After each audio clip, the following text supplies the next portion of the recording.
9 investigates the light rail stabbing. A 23-year-old searching for refuge from the war in Ukraine, murdered on Charlotte's light rail.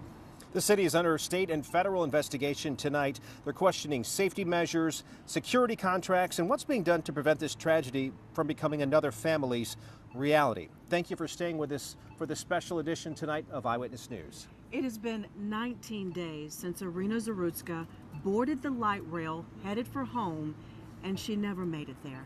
Yeah, the killing was caught on surveillance cameras. This video spread over the weekend has created global outcry now and scrutiny for Charlotte and for CAT's security. And the city has since taken action.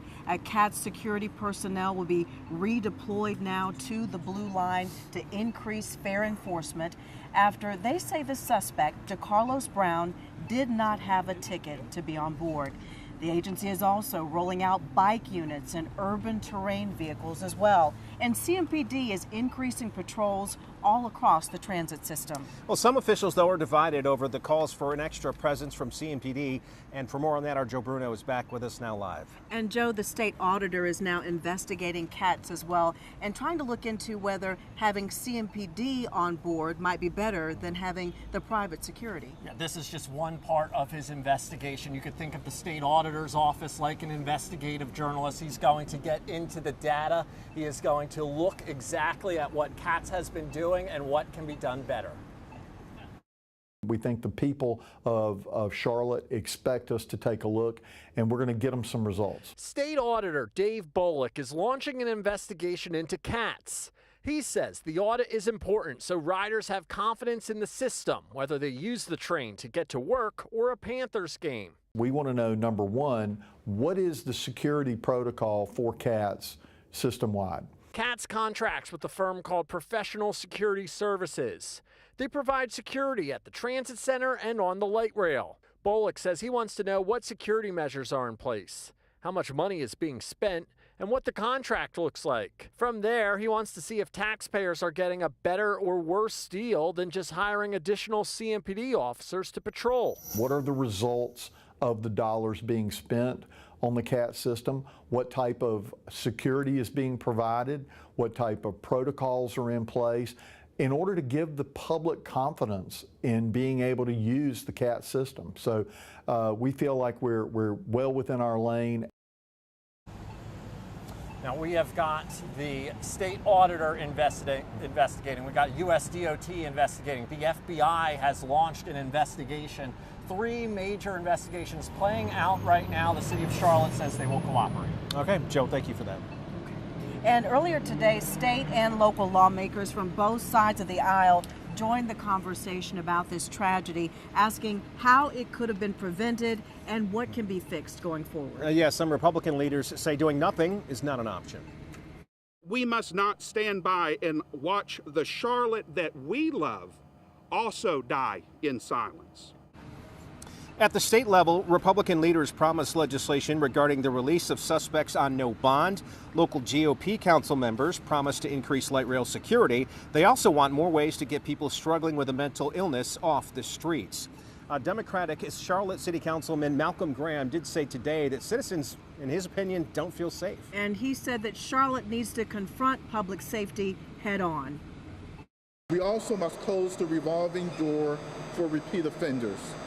Too many of the crimes that disrupt our neighborhoods and transit system are committed by individuals who cycle through the system over and over and over again.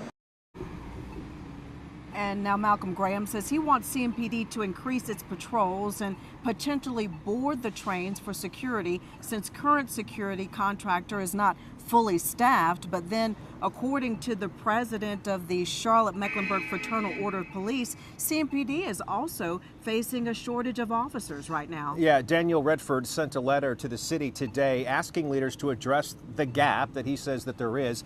He cited the governor's demand that was actually for more officers to be out there on the beat, that's on the streets. Redford says CMPD lacks the personnel to maintain a consistent presence in any part of the city. He says they're short 10 sergeants. They've actually gained 30 officers, but Redford says that's misleading because the department's reducing the number of allocated officer positions. He says since 2021, CMPD has cut 46 full-time sworn jobs. Redford says CMPD does not pay enough, that 9 officers have transferred to Huntersville recently for higher pay. He also says CMPD has been short-staffed for too long and it's time for the city to fix it. He believes higher pay would help. Want to once again bring in our Hunter Science tonight. As we have reported to you, CMPD does help secure our transit system, but it's actually a private security company that leads that job. And Hunter, before that disturbing surveillance video was finally released, you had an exclusive interview with 3 men, and these 3 men have the job of making sure that our transit system is safe. Yeah, again, Erica, during that interview that happened 6 days after this deadly attack happened, CATS sat down, they spoke with us, they answered our questions. They also maintained that this light rail out here is safe, but they acknowledge that there are heavy security gaps in our transit system, but they are promising for solutions. On the Blue Line, what happened? Iryna Zarutska was murdered. And I want to start off expressing my condolences to her friends and her family. It's been a difficult and challenging week for these 3 men.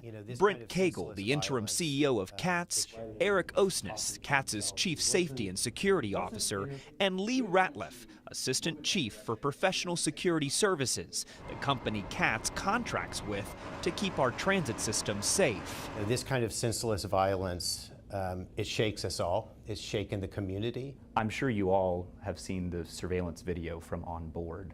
What can you tell us that you see in that video? It was a random act, something that I don't feel that any person from a law enforcement perspective, security perspective, could have done anything to prevent that. There was absolutely no behavioral cues that would have triggered an interaction with this individual.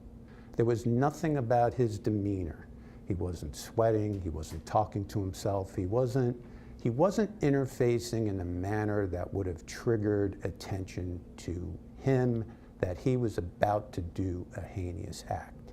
And then all of a sudden you see his face change, he commits the act, and it's in a split second. In 6 seconds, they tell us, Brown stabbed Zarutska to death out of nowhere. Brown's mother tells us her son suffers from schizophrenia and was homeless.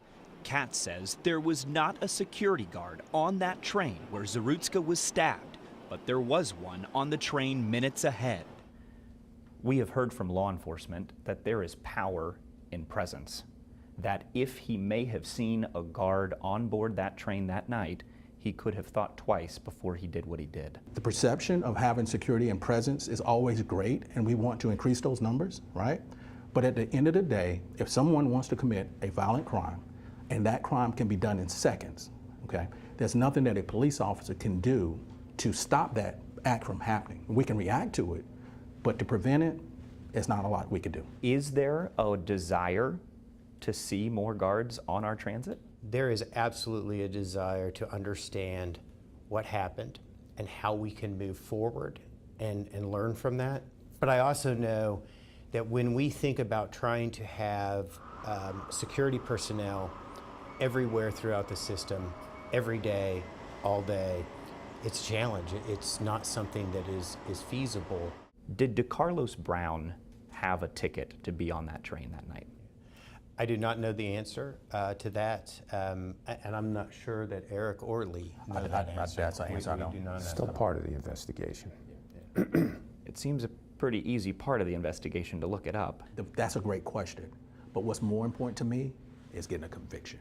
Sure, but arguably, if we talk about prevention, if he didn't have a ticket, right, he technically should have never been on that train and should have been arguably stopped before getting on, correct? Well, if we had looked at his evaluation, he probably shouldn't even been in the community. I guess my point is, how often is ticket enforcement happening? I ride our light rail all the time. Okay. And I have never, in 7 years being here, I have never been asked to show my ticket.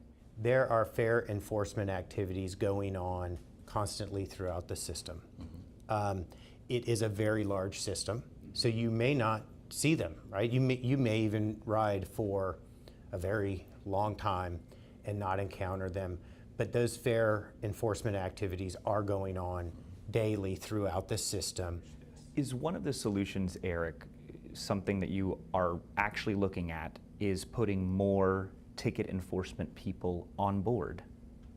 Potentially. That's part of it. I think what we need to do is look at our deployment strategy and understand how functions related to fare evasion are associated with the current population that is responsible for it. It may be bringing in more people. It also may be about strategy change. One of those strategies is what's known as a validator, used in cities across the country. You have to go to the validator, scan your ticket, literally on your phone the ticket turns green so you know it's validated. You can't just hold it in your virtual wallet. You can't just hold it in your virtual wallet, right? You have to validate before you get on the train. Cagle says it's a solution they are working on for our current rail system and any potential expansions. One of many solutions they say could make riding safer. I can't change what took place, but what I can say is that we're going to learn from it, and we're going to grow from it, and we're going to become better from it. And I want the family to know that my heart goes out to them.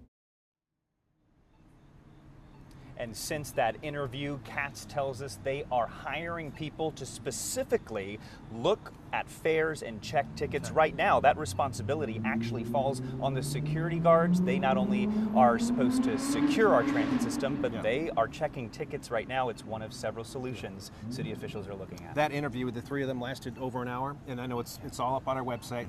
It's good that people do long-form journalism like that because there's a lot of questions. You asked a lot of great questions. People still can go to the website and learn a lot more. So, Hunter, thanks. Thank you, Hunter. Next, the crimes and concerns in the CAT system that we've covered for years. And what's next for the light rail as voters are faced with a big decision as 9 investigates the light rail stabbing.